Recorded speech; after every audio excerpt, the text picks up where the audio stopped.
about the time I found out that I had a brain tumor that required emergency brain surgery.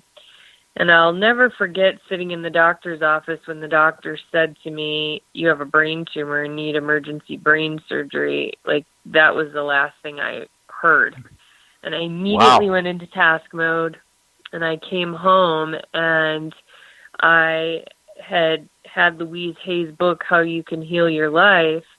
And I am a believer that, your body gives you signals until you, don't listen to it anymore. And then you get the 2x4 upside the head. And this was my 2x4.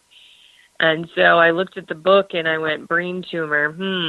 How is this manifested in my body? And, where I had lived in my head for the last 13 years and what I had created was this brain tumor. And so I vowed that if I survived and that it wasn't cancer, I was going to do something different with my life. And that's what I chose to do after that, was get involved with the horses. I'm definitely in a different space. I'm much more grounded and relaxed and centered and peaceful, and actually know when I'm breathing now, because I'm conscious of it versus being unconscious of life and just allowing my body to do what it does just because that's what it does. Oh, you can say that again. I'm going to interrupt you there. One thing. People don't realize how intelligent horses are. I have 2 miniature horses. And you know what? They make perfect watchdogs, better than any dog we've ever had or have. I mean, it's so funny. They can recognize like any of our 4 cars we have in our family, plus our different motorcycles. Other motors, we live kind of in a rural area, kind of wooded area, but their hearing is so good. Like, I can't even hear my wife's car, 2 blocks away.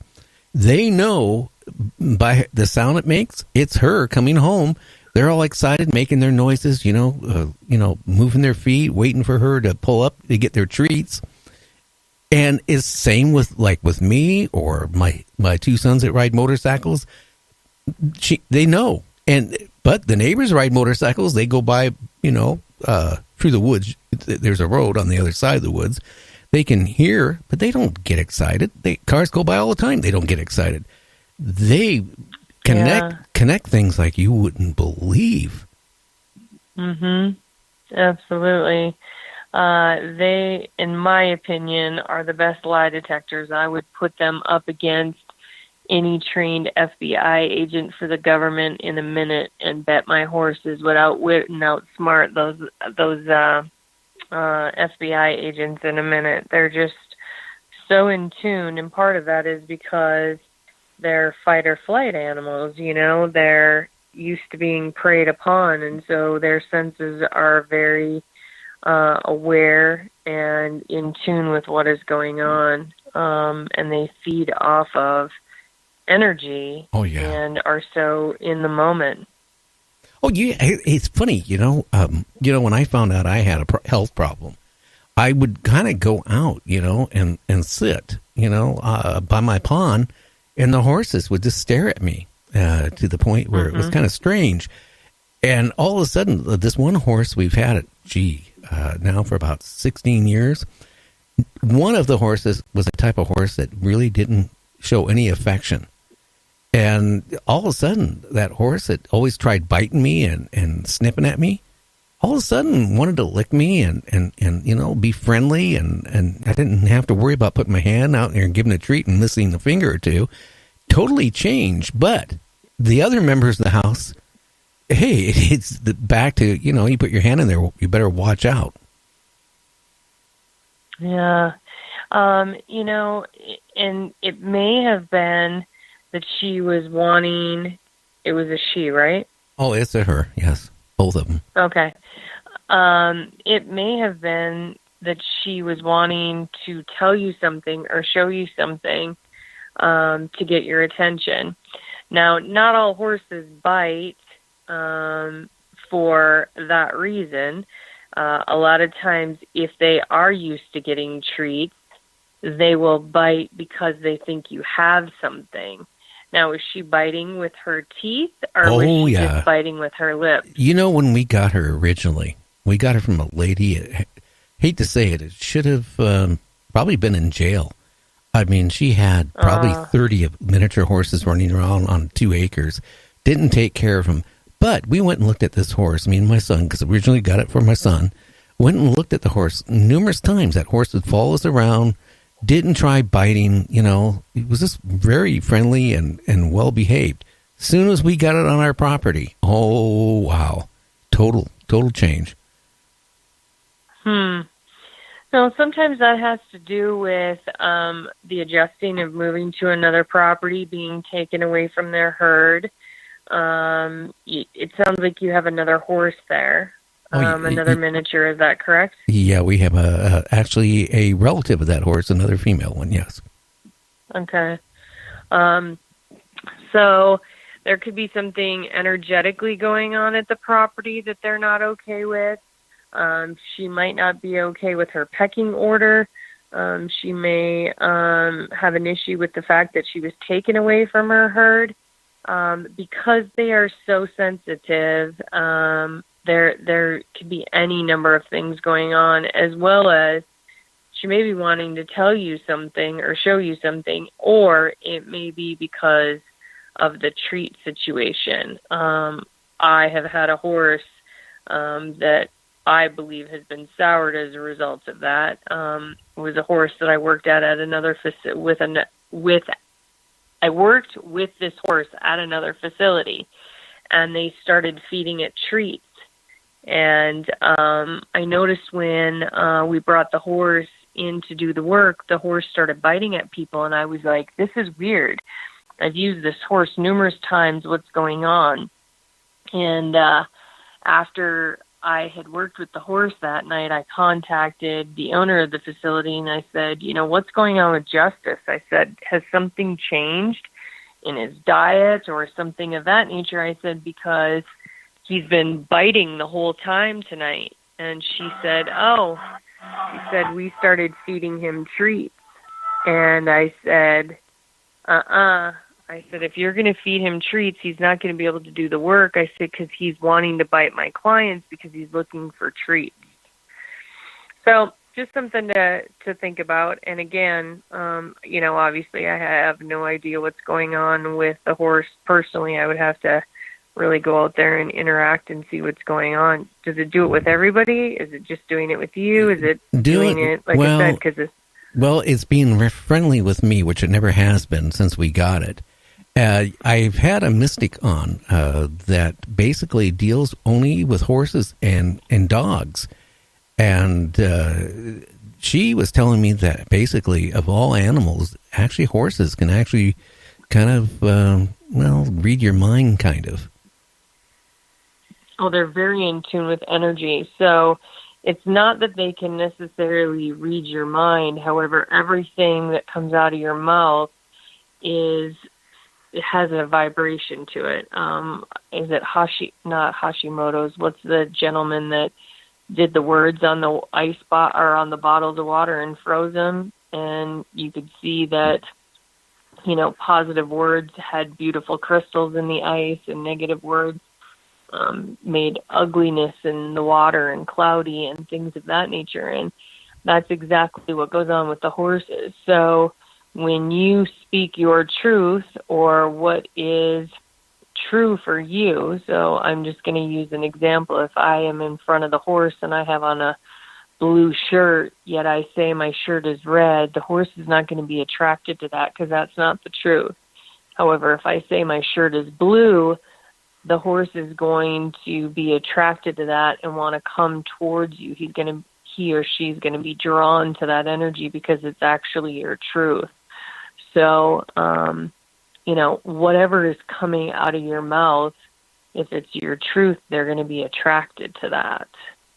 So if you're just having a conversation, it sounds like you've had some health issues that have come up. And if you're having a conversation or thinking about what's going on with that, they're going to want to be attracted to that to help you solve that situation. I can honestly tell you one thing. We live a ways from where the pasture is, and you notice that, Michael. I get up in the morning, I'm quiet as can be, but as soon as I put my feet down on my floor in the house, The horses go to it. They know line up. They're ready to get fed. Mm-hmm. Oh, yeah, exactly. Yeah, they're not dumb, that's for sure. Well, Michael, you have some questions to ask her? Yeah, I'm trying to wonder why these species of animal is so advanced and intuitive compared to, oh, I know some other animals are, but it seems like horses are way ahead of the curve on this ability to, like you say, tell truth from falsity and, kind of maybe even sense people's feelings. That's interesting, and I'm wondering why you think that is. I mean, I've seen it with different animals, and I think, animals have different personalities, and we have a book that my mentor has put out probably about a year or two ago, and it basically takes the Myers-Briggs personality and does that similar to horses. So you have horses that are extroverts versus introverts, some that are thinkers, some that are feelers, and it really goes through the Myers-Briggs to determine what type of horse you have, and that kind of determines for me, based on my horse's personality, what things that they're good at and what things that they're not necessarily good at. They're healing just in of themselves, and I believe part of that is because they're so in the moment and they don't have a dog in the fight. They don't have an emotional attachment to whatever the outcome is that you have going on. And, so many times people in the real world walking around are not in the moment. We are such an instant gratification microwave society that we want it now. We don't want to wait 5 minutes from now. And we are not in the moment. Like I said, if our bodies weren't able to breathe on their own, I think people would fall over because they'd forget to breathe. They're on such autopilot. And the horses don't care if you were 10 minutes late yesterday for feeding them. They remember yesterday that you were potentially 10 minutes late, but really the only thing they care about is that they ultimately got fed. And so when the next day comes, they're not looking at their clock going, 5 o'clock, she's supposed to be feeding me, and now it's 5:05 and she still hasn't fed me, right? They're in the moment. So when you come with the food, that's all they care about. They don't care that you were 5 minutes late. Well, I disagree. The one horse we have will, if you're 5 minutes late, I'm telling you, it's digging a hole. It is mad. And I mean, mad. Sure. And she lets you know, you're late. Where's my food? You're 5 minutes late. I wanted my food 5 minutes ago. You better give me double amount of food now. And that's probably very true. However, she doesn't hold a grudge. She's not mad at you 30 minutes later that you were 5 minutes late. Or if that happened on Monday, on Friday, she's not pawing at the ground unless you're late again. But she's not thinking about the fact that you were late on Monday. She's only thinking about the fact that, hey, I'm getting food today. Where are you today? She's not mad at you from 3 weeks ago when you were 5 minutes late, or that you smacked her on the nose because she bit at you, right? Like, they don't hold a grudge where us as human beings do, because we have an emotional attachment. They don't.